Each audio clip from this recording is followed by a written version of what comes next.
to the club. It is now. I heard it too. Okay. So, welcome to the Sacred Space podcast. Thank you. I have a guest today. This is my first guest on the podcast, so I'm so excited. And she's here to share one of the most important experiences that a woman can have in her lifetime. I mean, if anyone disagrees with that, cool. But I mean, I think me and Miss Nick Carroll are probably in agreement there. And so it's a very special time right now. So, in order for us to get started, I want us to do a grounding breath together so that we're grounded in the same space, in the same time, and we're here, emotionally present and everything, okay? Yes, ma'am. So, Miss Carroll and whoever might listen to this in time and space, if you feel comfortable closing your eyes, keep your eyes open if you need to, and just relax into whatever space you're in. Let your body just feel heavy with every exhale that you take. Notice any surfaces that your body is resting on, whether that's the ground under your feet or a seat under your thighs, whatever happens to be supporting you right now. Notice it, give thanks to it as a part of Earth and its energy grounding and supporting you and always, always, always being there, no matter what has happened. Let's inhale deeply and exhale completely. Being thankful for this moment, for our shared energy that is for all of our best good. And whenever you're ready, you can open your eyes and be here and be present.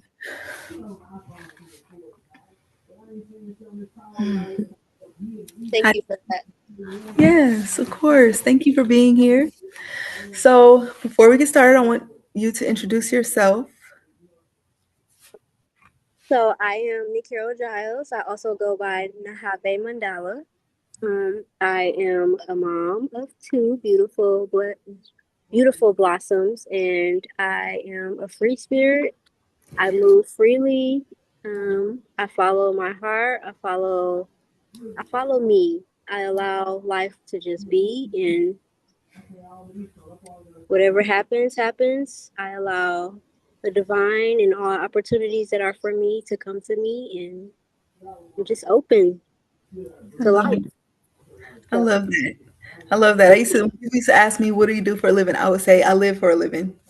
Because yes, to me, it was like how I make money and who I am or what I'm about don't necessarily correlate. So it you have doesn't make you exactly. It's not, I don't know how to say it. But even then, like, for me, I don't even think about making money. Like, I think about that money is a tool, hmm and that I don't want the money. I want the opportunity. I want the car. I want the house. Not right. even that I want, I desire. And what I desire is already mine. So I get into that feeling. How would it feel to know that I'm already there? How does it feel to be there already? How would it it's like, and I'm gonna use something that I heard.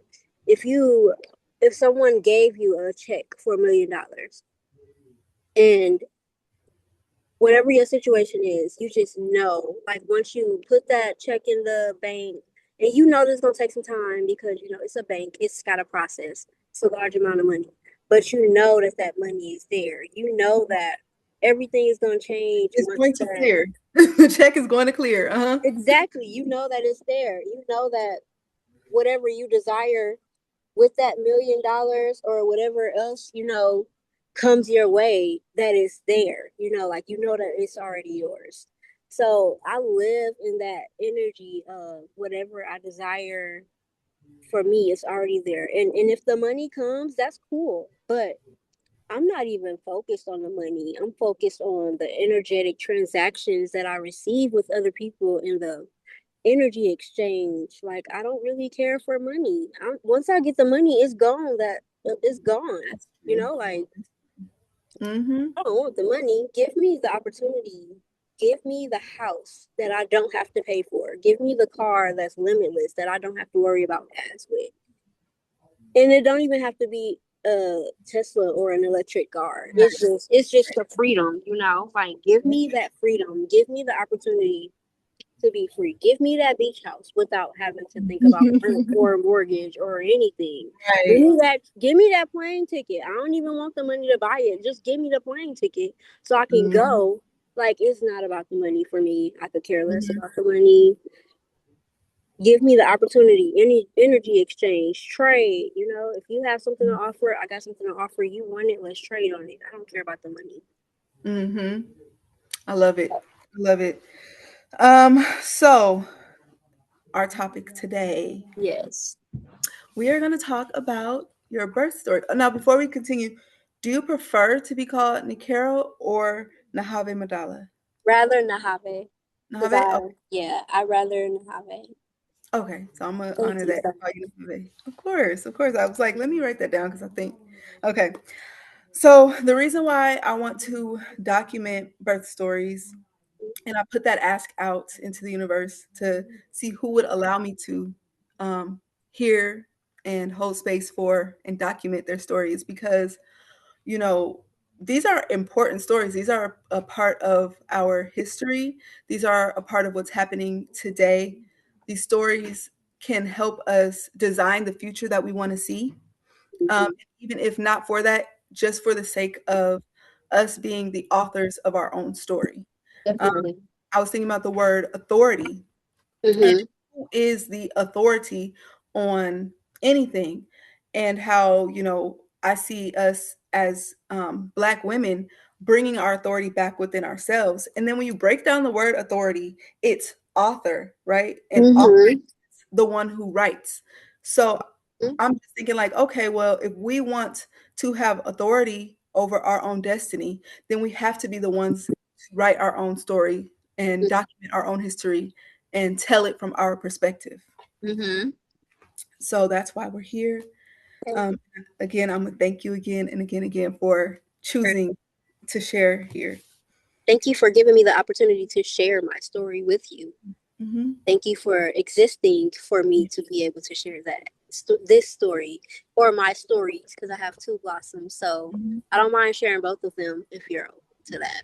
Okay. Okay. So thank you. Thank you just for that space to Hmm. share. You know, Yeah. and I value that so much, and I value you just for being who you are in this space right now. Thank you. I appreciate that. So tell me about yourself and what do you want us to know about you, and then you can transition whenever it feels right to you into whichever birth story wants to be told first. Okay. So I am Nahave Mandala, and I am the creator slash owner of Divine Awakening. I am a doula. I create all natural tinctures for the inner and outer body. I provide sound healing. I do everything. Okay, there's nothing that I don't do because I follow my heart. I dig my feet. I do what I gotta do. I create jewelry, copper jewelry for for the body. So rings, earrings, you know, Wow. and bracelets and things. I'm an author of a children's book as well as an adult book. And so much more to come. So yeah. Oh my gosh. So that's not it. That's just this is just a trickle of the beginning. So It's just a taste, just a it's little just a taste, little taste, little, a little teaser. just a little. You're so cool. Thank you. Yes, I love that. I just made some tinctures today. Oh, So I made my first tincture a few weeks ago because I was like, I live in the South and it's so much uh-huh. abundance everywhere. My yard is so full of food and Cool. medicine that it's just growing. It's just there. Mm-hmm. That's And amazing. Congratulations to oh, yeah, you. let me try my hand at that. So I think that's really cool. that you do. I tried my hand at jewelry making. It wasn't for me. It wasn't for No, me. So are you I a serial hobbyist? Would you say? um I would say that whatever I'm interested in, I get into it Mm-hmm. and I go back and forth with it. So I'll do it and then I'll leave it. And then if I get a Mm-hmm. request, then I'll do it too. Like, say for instance, elderberry syrup. I haven't made any in a while because I don't get sick, but I still take it, and so do my littles. But I don't get sick, so it's not really a need for me to make it. However, if somebody's like, "Hey, Nahave, you still make elderberry syrup?" Of course I do. Mm-hmm. You Mm-hmm. know, of course Mm-hmm. I do. I don't do it for the money. I do it because I love it. I do it because I love to help my people feel good. I love to help my people heal. I love to. I just love it. So I don't do it for the money. Okay, it's just I love to I, help I people. I totally get that. I feel like we're pretty kindred spirits because I remember like see most I grew up in the city, so Uh huh. but I live in the country now. But most of my life I would just I didn't know, I didn't understand myself at the time. I didn't understand why I was doing what I was doing. But if I just wanted to pick up sewing, I would just get really into that and start, sewing. So I can sew. If I wanted to crochet, I would get really into that and start just making stuff. If I Mm-hmm. like, I would just get into things. Right now, it's my garden. I really want to do an herb garden because I'm getting into tinctures now, Yeah, do it. and it all comes together in such Mm-hmm. a way that Mm-hmm. my life is so resourced because I'm so resourceful, because I'm so full Exactly. of skills, so full of knowledge, so full of wisdom. So I feel Exactly. you, like I love it. I love it. Yeah, and there's nothing that you cannot do, especially if Right. it's something that you love Right. and Yeah. not doing it for a sole purpose, not like a sole Right. purpose, 'Cause it's but like a as soon as different it purpose. seemed like as soon as you try to start, because I used to do hair, and it's like once it became that's Mm-hmm. just what I do for money. It's Mm-hmm. like I now. stopped. Yep. Mhm. That's why, and Mhm. that's why I stopped like promoting my business. Like I didn't stop promoting it because I started promoting myself. And myself is I do all of these things. I'm a creator. I don't Mhm. promote my business. I say, hey, if you need help with this, I know how to do this. I can help you figure out how to do it. Or, we can not even trade, but we can exchange energies and we can learn from each other. We can teach each other. We can, you know, go back Mhm. and forth. Because it's just that. And if I find myself doing it strictly for the money, I will stop. Yeah. I will stop because that's not why I started it. Right. I started it because I wanted to know more and I wanted to adventure into it now, and it's something that I love. So Mhm. Okay, so let's transition into baby talk. yes, ma'am. All right. So what story did you want to share today? I will share my first story because that's how I became a mom.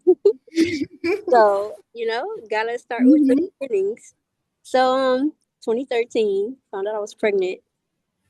And I just had, I was one, I was like, okay, it's time to get it together. I was not able to drive. I didn't know how to drive at the time. So I got my license while I was pregnant. I did a lot while I was pregnant.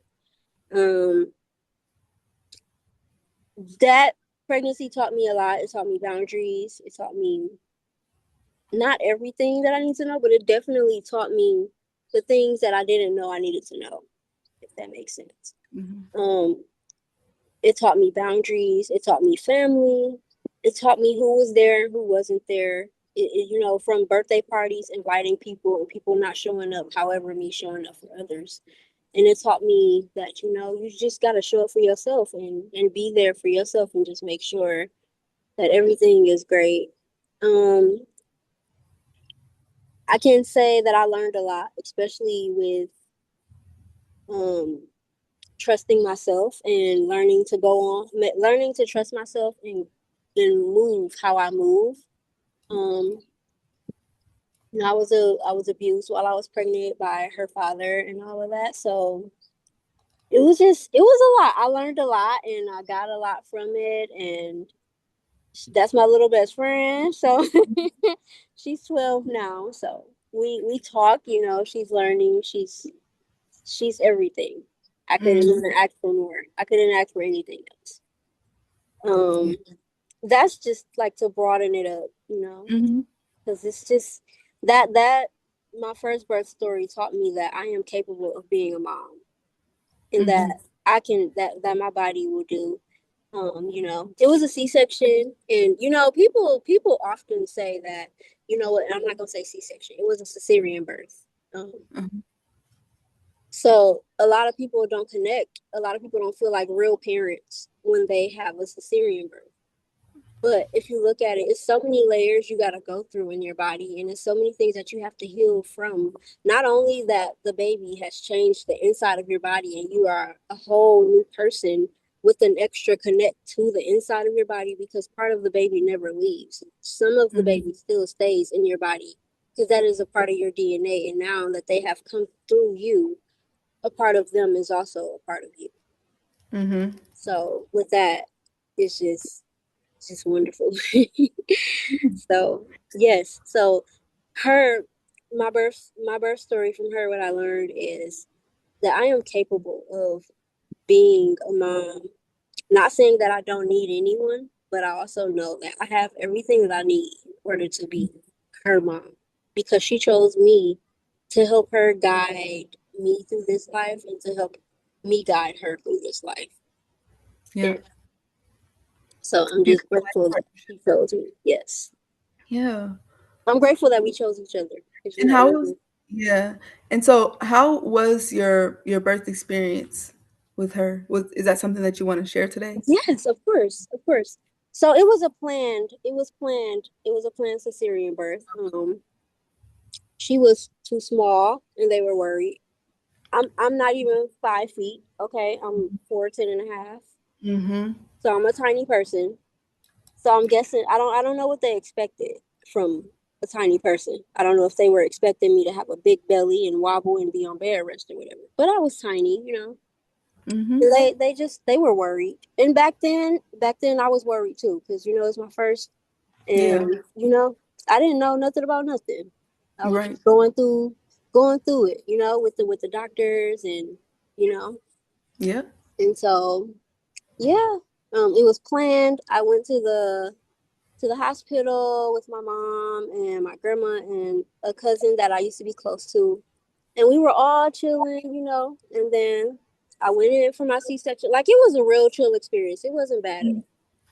Mhm. The only bad part, I wouldn't even say bad. The only, not even only, how do I reword it? It was a lot of alarming experiences that I learned. Like, after I gave birth, her father was just in there all loud, like, I'm gonna do this for her and I'm gonna do that and blah blah blah. And here we are now.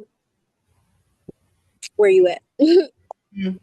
But anyway, it's and while I was in the hospital, I had to ban him from coming because he was very aggressive and not Mhm. not supportive. He wasn't very, how are you? What do you need? He was more so, why are you not doing this? Why are you not doing that? Why is Oh, and very aggressive. He would take her out my hand and all of that, and show, like, I was scared. So right. I had to be like, yo, he can't come no more at all. Like, I told the Mhm. doctors, I was like, he can't visit. And the rest of that was good. Like, everything else was cool from That's from good. that. So yeah, like, I healed great. It was I don't feel like healing was hard on me. I feel like Good. Shoot. healing, I feel like healing, like, the only part was, like, making sure that the incision, wasn't infected. But other Mhm. than that, like, I went to the bathroom okay. I didn't have problems with pain as far as healing. Everything was smooth and chill. Like, the only Mhm. bumpy roads were the people who were not supportive the way I needed to be supported. Right. Supported. And Right. that was it. But Mhm. everybody was supportive. And then when I came home, I had to learn boundaries, because people just don't know what "don't touch my baby" means sometimes. Like, when Uh, I say let her sleep, let her sleep. When I say don't pick her up, don't pick her up. Don't touch her, don't kiss her, don't do that. And mhm. I'm a young mom, so they're like, you don't know what you're talking about. You're selfish, blah blah blah. And I'm like, this is also my child. You had your Right. turn with your kids. You had your turn with your blossoms. with your offsprings, you did what you wanted to do. This is she's mine. She came through me. I birthed her. Okay. So Mhm. you respect exactly what I say, or you will not have a say so in our lives. You won't see our lives. You won't see her prosper. You won't see her grow. You won't see Mhm. me either, because in order to see her, you gotta see me. Right. Eventually. But overall, like the experience was amazing. The doctor Yeah. the doctor I had was amazing. She was great. They explained everything. Um, they I got her as soon as I felt the pressure relief of them taking her out of me.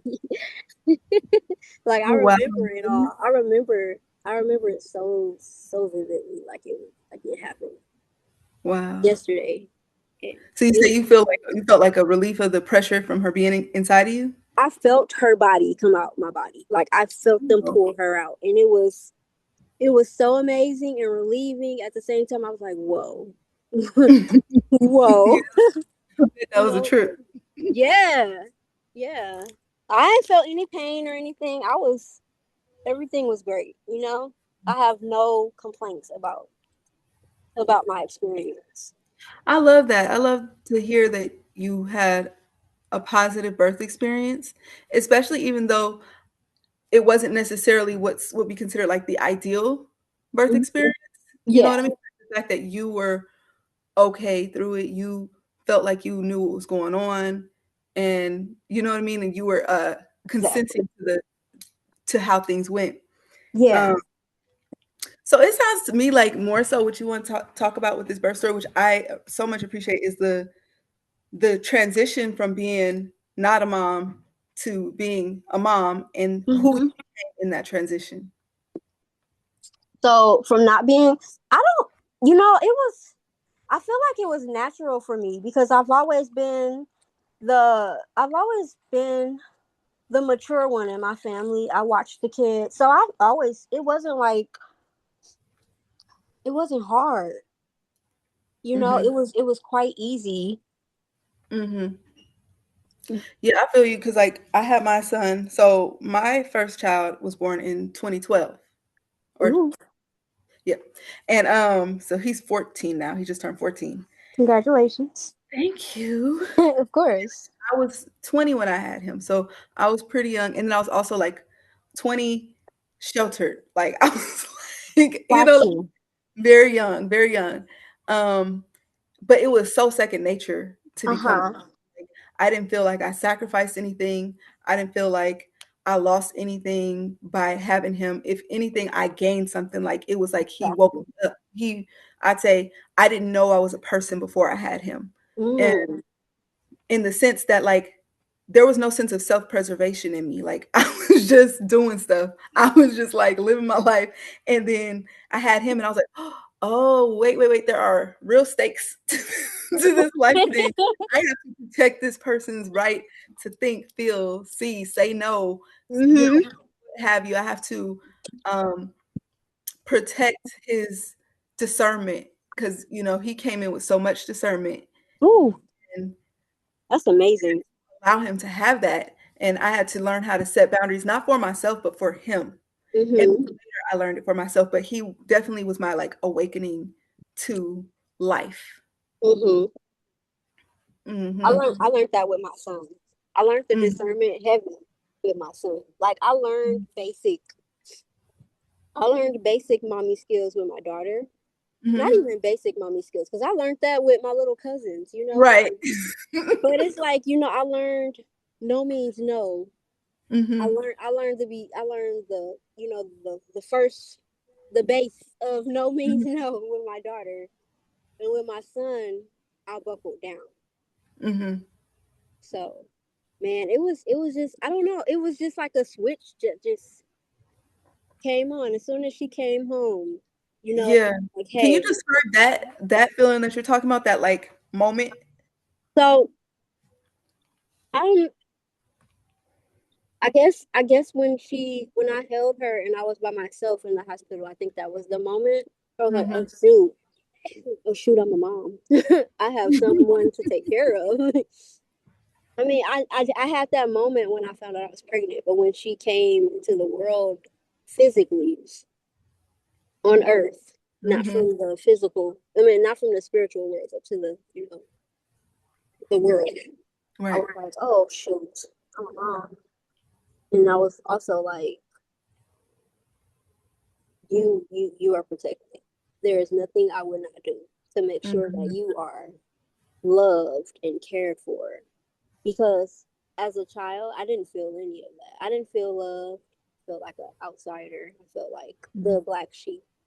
Mhm. And so that was my goal for her, to make sure that she always felt love. She always felt. Even if I don't understand, I would make it my goal to do my best to understand, to listen, and to allow her her freedom, and to allow her her no's.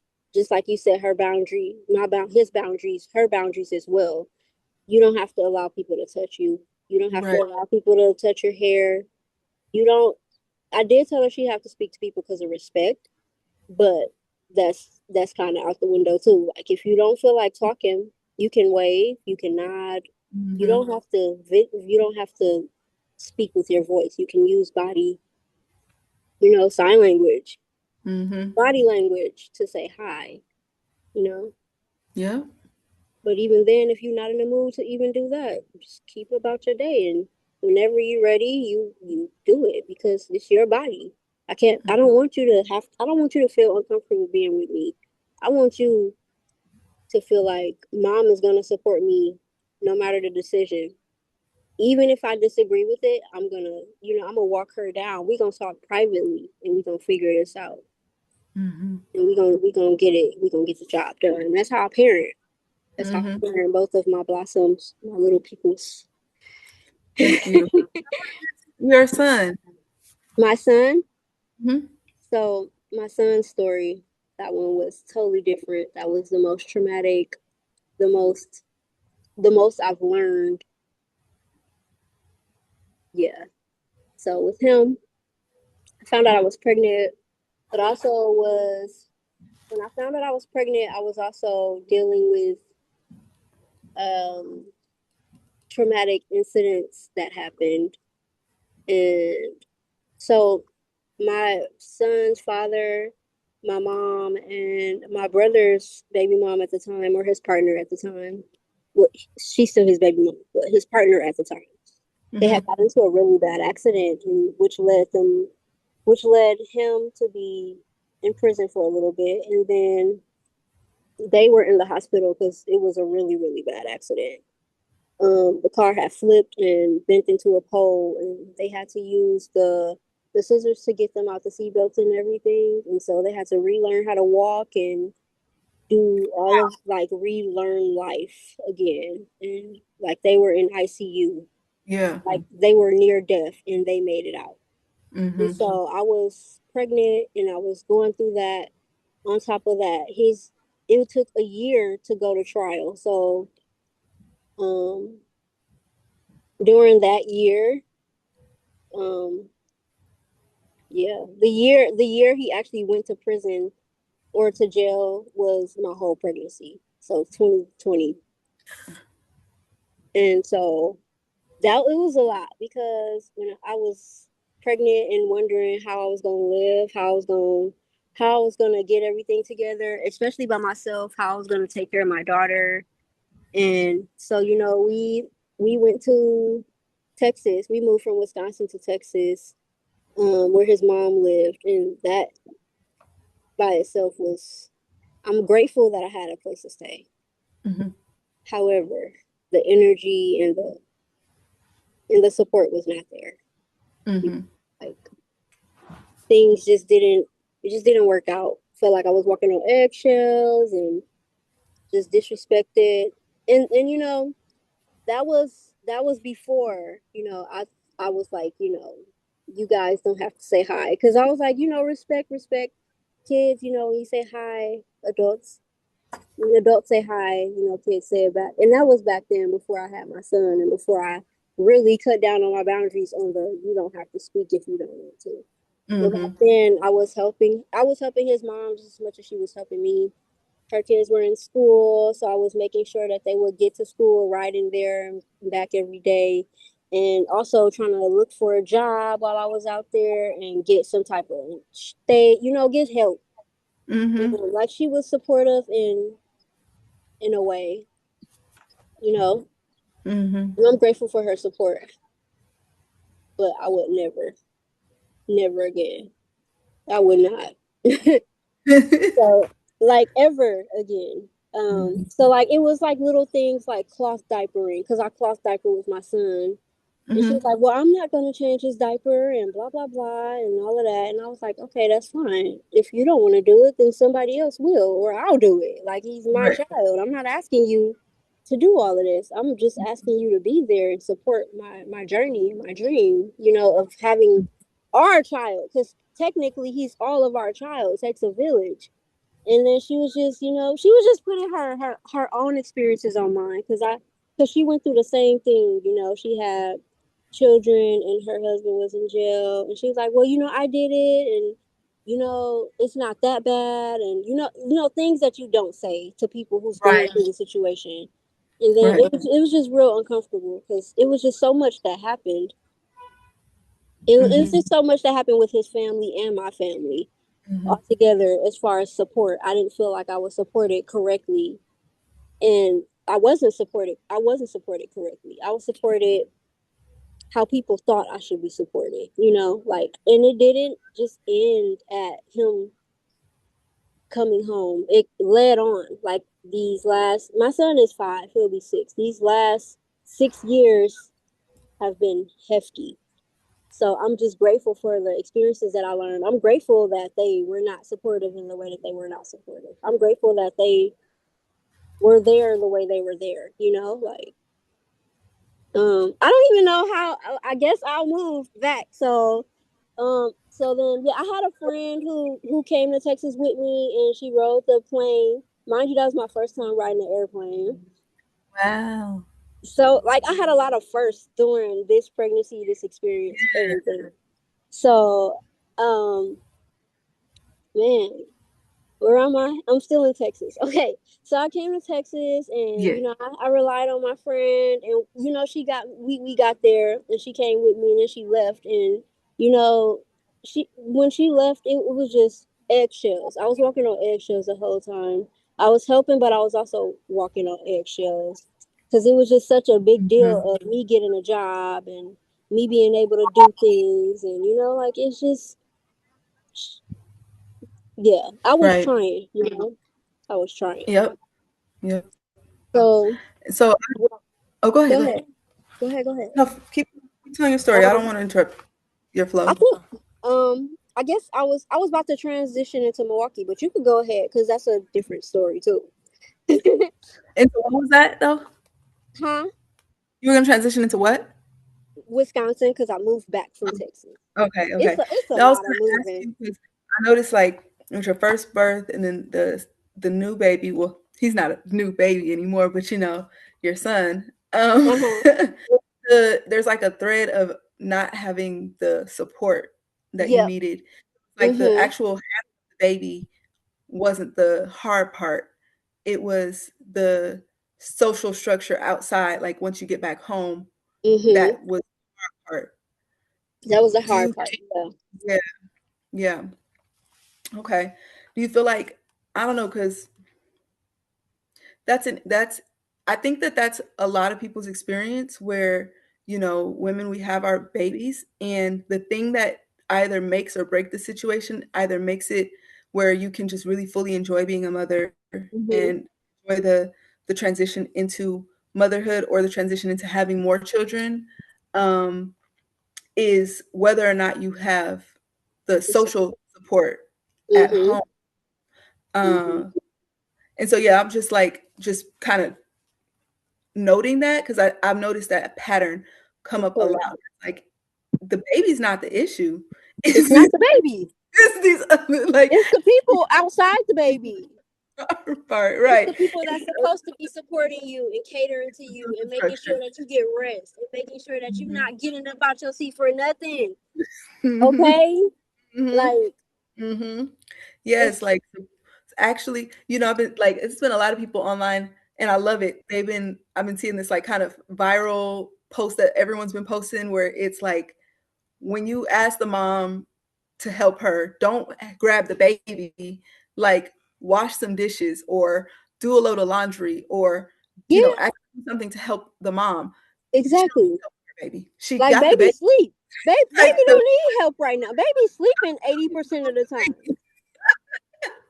and I think that Baby is breastfed attached to my boob. Baby is cool. Baby is changed. right, baby is Baby fine. is sleeping. I can Baby is change the fed. diaper in my sleep. I don't need help with that.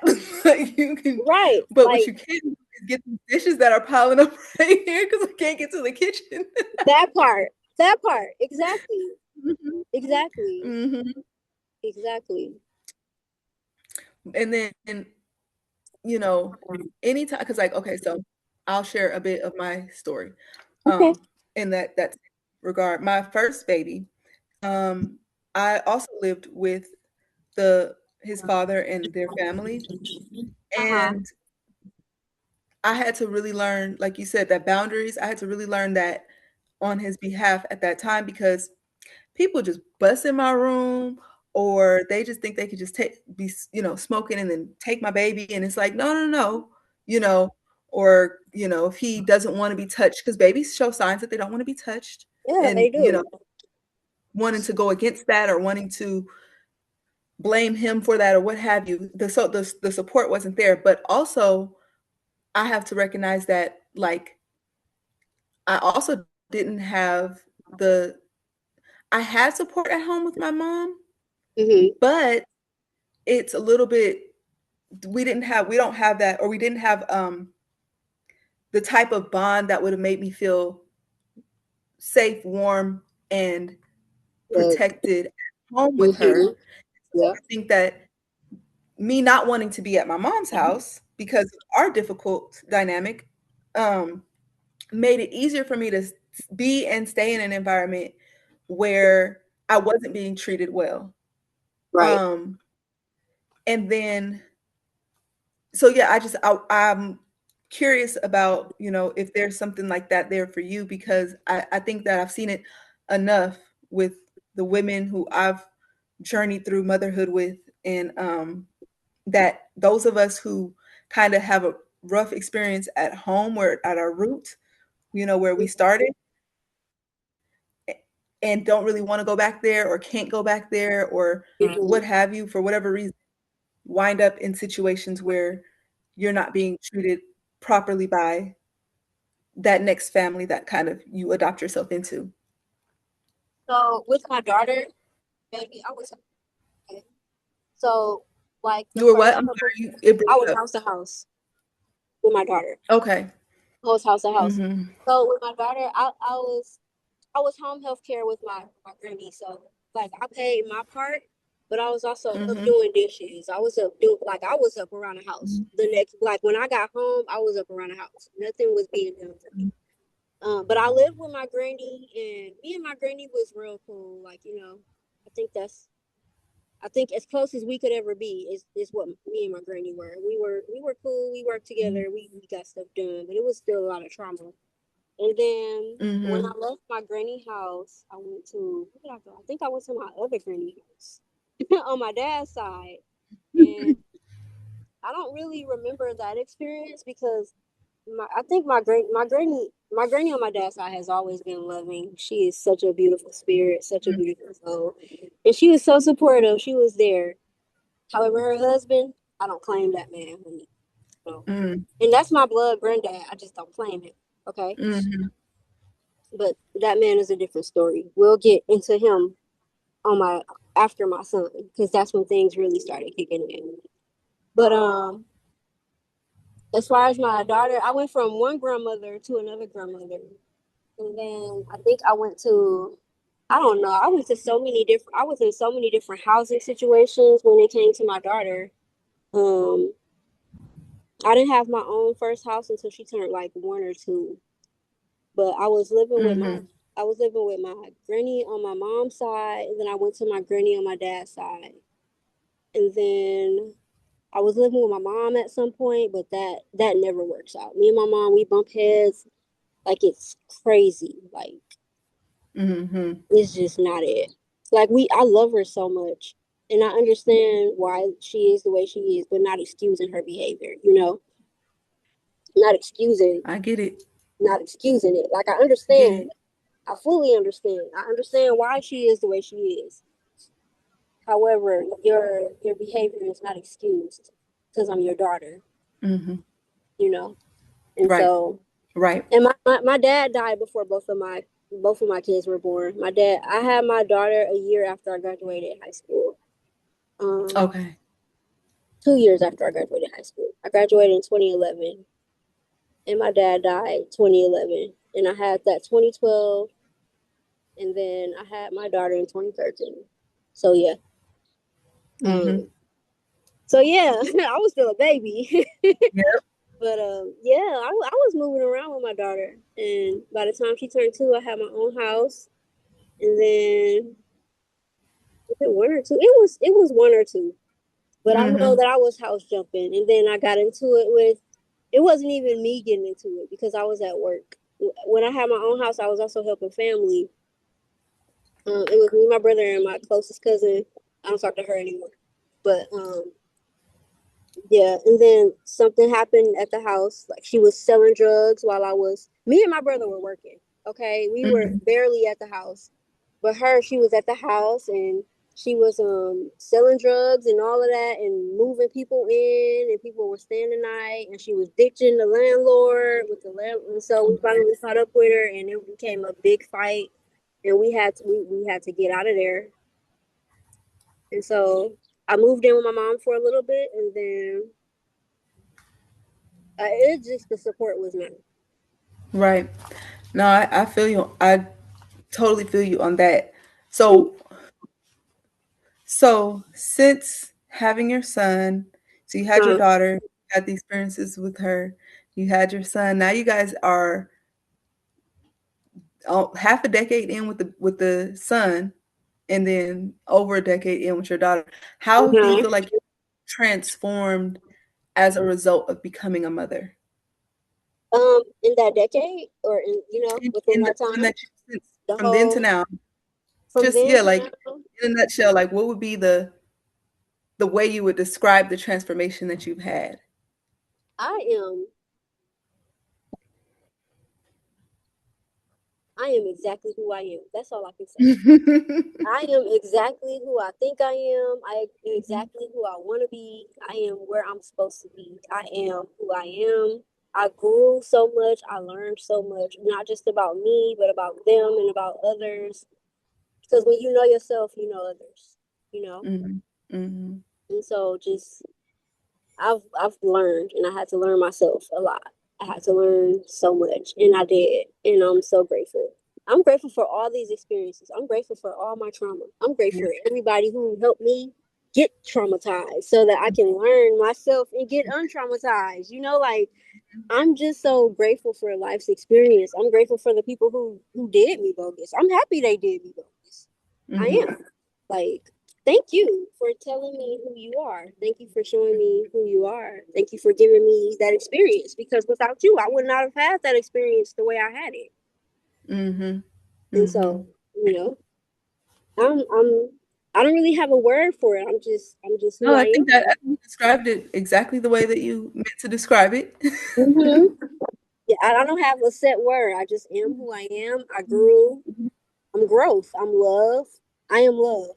That's what that is. Mhm. Love. I'm walking love. I treat people how I want to be treated, and I've learned that. Mhm. So yeah. Well, I really appreciate you telling your story. There's one thing I want to touch on. I'm gonna touch on Uh-huh. real quick. Get off. Or before we start closing it. What did I just Mhm. drop? I hope it wasn't nothing important. Oh, it's my phone. I get it. Um, you touched on your the relationship with your mother, and then how Mhm. that like bumping of heads, and how you can understand how she is, but that doesn't Mhm. excuse. I think that's a Mhm. very common experience. Um, and so that's how I got into the work that I got into, which is Mhm. like supporting women. I want to say in motherhood, but it's more so as I reflect on it, it's more so in womanhood in general, and motherhood just happens to be a really big part of that and was my personal awakening. But women who happen to be mothers, in dealing with like their traumas and dealing with their his personal histories that they need to work through, and kind of guiding people through those transformations, those major life transformations, like the experience of having a child, the experience of experiencing domestic violence, and then trying to untangle those knots of like, how did I get here? You know, that okay, Yeah. hold, this is the root, this is the what happened back here, and wow, it led me here. And then what can I do? What can we do to like, you know, mend those challenges? And I think often think about if my mother had, because I remember being 8 years old Huh? and my mom was, she was depressed my entire childhood. Because like you, my father also passed away, but he passed away when me and my sister were babies. And I remember thinking, if things were different, things would be different. Mm-hmm. If the situations that whatever is on my mom weren't on her, if she didn't have the experiences that she had, if she wasn't dealing with the things she was dealing with, she would treat me differently. She wouldn't be showing up this version of herself toward me. And that's such a heavy thing for a child to carry, but it's also how you save yourself. Well, how Mm-hmm. my coping, that was how I saved myself in Yep. the environment that I was in. It's like this bigger awareness, this, you know, awareness that I don't even know how a small child has, but that's what it was. And Exactly. then being able to come back down and say, okay, but now as an adult, I can say, I get it, but it's still not okay. I Mm-hmm. get it, but it also hurt me. And now I choose to use my power to say, okay, I'm gonna heal my stuff. so I don't so my mother's wounds don't raise my children. Exactly. Exactly. Yep. And I wish that my mom had that, because her mother's wounds raised her Definitely. children, and then the wounds that life put on her, you know, after that raised her children. And so I just think about that, like what difference would it make for mothers and for children, um, for us to be raised by mothers who are being given tools to heal themselves, Mm-hmm. given the knowledge and resources to focus on their own inner world so that they don't project that world onto their children. I just want to hear your thoughts on that. I think that that's perfect because if my mom didn't experience the love that she didn't receive, if that makes sense. Mhm, If my mom didn't experience the love that she didn't receive, or the love that she received that she didn't want, mhm, should I say, um, then she would have loved herself enough to love me different. mm, mhm, And that's that's where we come in because we learn to love ourselves. And mhm, as we're healing ourselves, we are also making sure that those generational curses that were mm. brought down through the bloodline does not get passed down through our generations going forth. Yep. And so with that, I think what you said is perfect because if they were loved differently, if they were supported differently, if they were supported, if they were loved, let's just stop it at that because Right. Period. there's no such thing as real love and fake love. You're either loved or you're not. You're either supported or Right. you're not. Right. And there's for me there's no gray line in the middle. Support is how can I support you without Give, hurting myself? And that's right. it. Like how can I support you? How can I support you the way you need What to be will supported? support it for you? Right. Not what Exactly. do you need, but what do you feel like? What could I do that would take some weight off for you? Let me Exactly. grab Exactly. because he's crying. Hold on. Okay, yeah, go Okay. ahead. 1 second.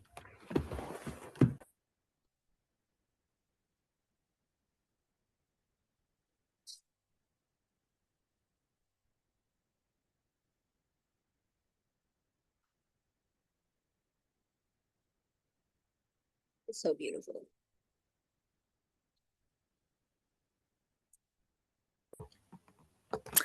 Okay, I'm back. I'm back. You His are so beautiful. Thank you. You are. You're so beautiful. Thank you. I appreciate that. My So pleasure. it's so funny. We sat down to talk about a birth story, but I feel like it just seemed like the conversation that really wanted to come up is much is a layer back, which is like the root story of, you know, there's this awakening that happens, this parallel I see in our stories at least, when you become a mother, that makes, for me, it made me realize, okay, I don't want to repeat the mistakes that my mother made. And I went hard on what I could, on what I was aware of at the time. I was 20, I didn't know, but I knew if he said no, I better honor that no. If he's, I don't know, I just felt like I wanted to raise a person who was in his own sovereignty, who was his own person. I knew I'm me, you're you, and I'm doing my best to be supportive of you developing into you over Mhm. time. You can have your thoughts, you can express your emotions to me, all of those things that I was capable of. Now, the area I feel like, and this is something that none of us have any control over, but this is where, like I said, the work I'm trying to do now comes in, is although I had the mindset shifts of how to better protect my child, or how to, you know, kind of avoid some of the pitfalls, I did not have the nervous system. I did not have Mm, the real embodiment of those changes. My nervous system was still the nervous system that was raised by my mother.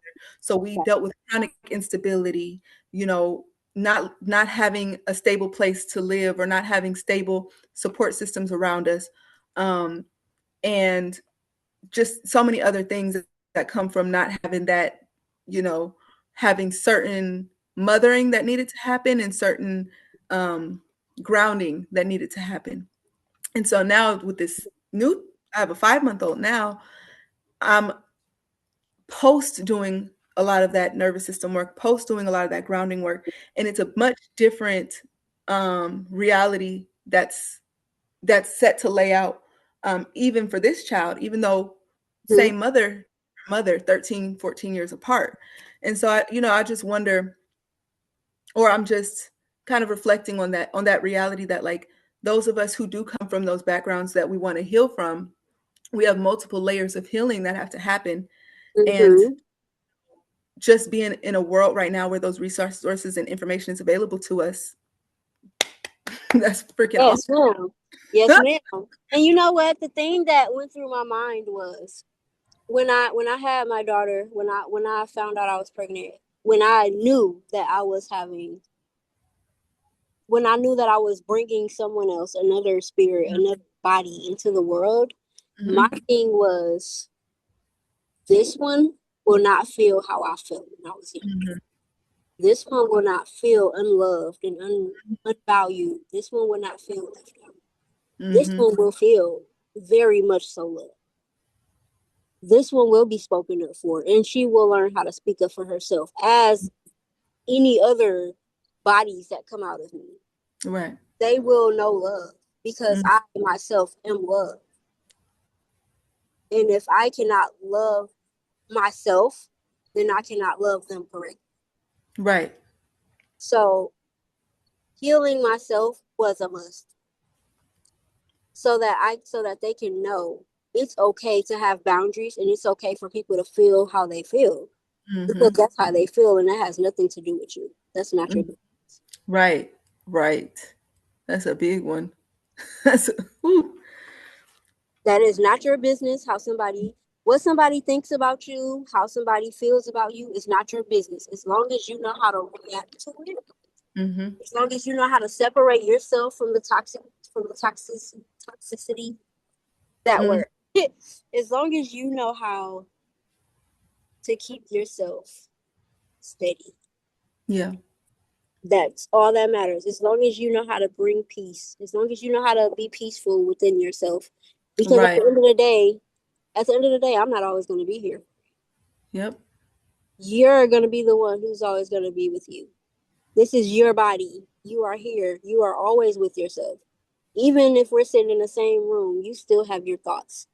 So you have to find a way to be with yourself and love yourself the way that will get you through life in the Mhm. best way that you can get through life without being a survivor.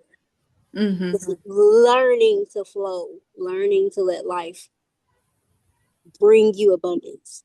Mhm. Allow life to life and don't fight what's trying to let go. Let it go.